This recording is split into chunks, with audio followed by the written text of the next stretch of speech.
Hey, this is Jacob Buchert. This is part one, though it should be like part 15 of my Drag and Drive Turbo LS 67 Ranchero build. So let me show you what I've done so far.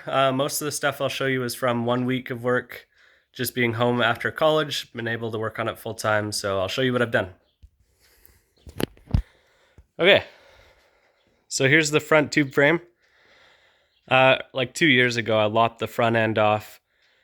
It's like early 60s Mustang style suspension where the spring's on top of the two A-arms. It's not that great for drag racing or frankly driving. So I bought a Mustang with a bunch of racecraft parts in it and like a stiletto forward mount rack, strange struts, aerospace brakes. I bought that for like 3,500 Canadian. And then we built a jig for the K-member mounting points. And then we're using the racecraft parts off of that. And then I ended up selling the Mustang for like $3,000 all said and done once I got all these parts off of it. So it ended up being like $500 for like $6,000 worth of stuff. So that's nice. Yesterday I made the frame rails. Just 1 5/8 tubing, 134 wall mild. Today I made these bars that connect to the frame rails, which I have plated, and then they'll go down, or they'll connect to the A-pillar bars, and the door bar will connect to that joint there. Up front, the next thing is to set my alignment by locating the top of the strut in space. So if you have any good ideas for that, let me know. Racecraft suggested 15 degrees of camber for the strut and then 7 to 9 degrees of caster. So I think that's what I'll do it. But it's just a matter of trying to locate that in space somehow. Yeah, that's the front end. I'm going to have down bars. It's going to be a tube front, solid motor mounts just coming off the frame rails there. And so on. If you have questions, leave them below in the comments. This is my list that I've done this week. And then interior, I have a Kirky containment seat because I don't want to smack my head bouncing off the bars going down the road. It's supported in the back. Where can you see it? There, by that bar, and then there's a plate. I made this column this week, which is lightweight chromoly and has a quick release for my wheel, which I made a hook for underneath my mirror. You can see my parachute hook up there too, which I did this week. And then, yeah, that just hooks on there. Has 2 buttons along with 2 buttons on the shifter. My passenger seat is just a plastic cheapo seat. It's a drag and drive car, so I'm not too worried about my passenger, even though I probably should be. Yeah. Mounted my CO2 bottle here. Even though I won't have access to it by the seat, it'll be easy to just open the driver's door and turn the bottle on. So I kind of had that in mind. I'm going to mount my Dominator ECU under here, so it's protected from bumps by the roll cage bars, and also from like a drive shaft explosion by the subframe connector here. So that should be good. Yeah, I made a little cup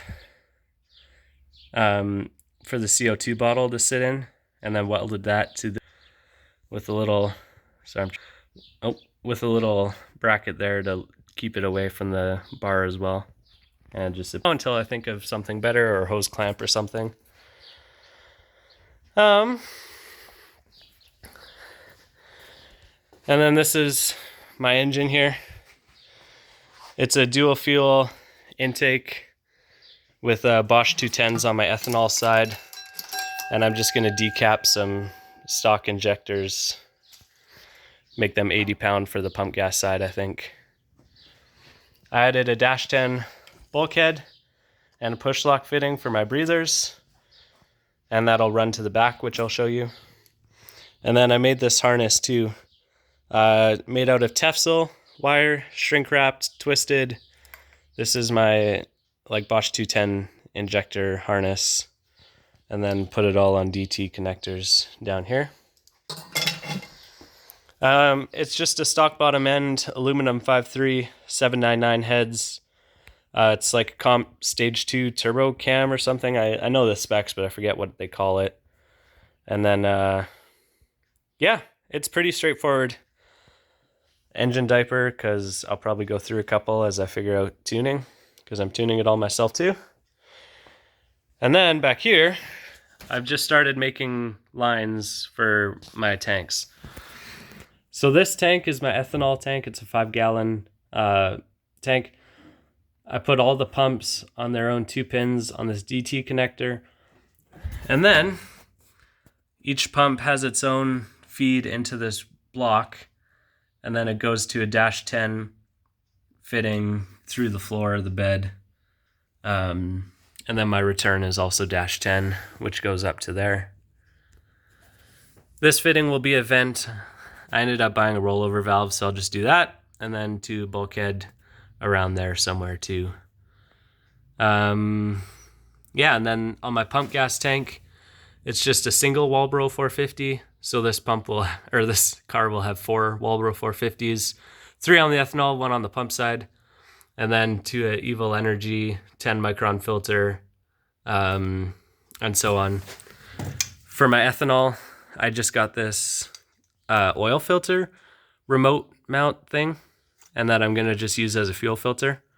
I have to look in to see if this fuel filter is 85 compatible, but if not, I'll just get one.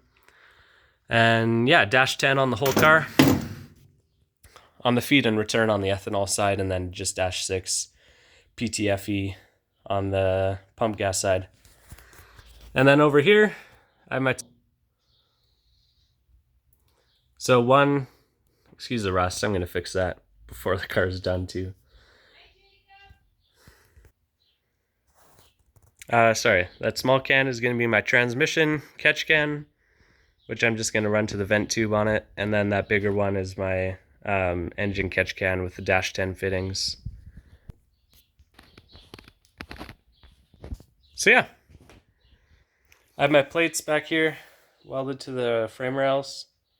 And then this was from the first time I had the car together. I'm going to redo. But I had it wired in a way where the shutoff switch and the key do the same thing. So when you turn the key off, it turns everything off. No power anywhere on the car other than to that. So doing that for safety, I'm going to wire it the same way, just a little tidier. Yeah, I don't think there's anything else to mention right now. I'll keep you guys updated.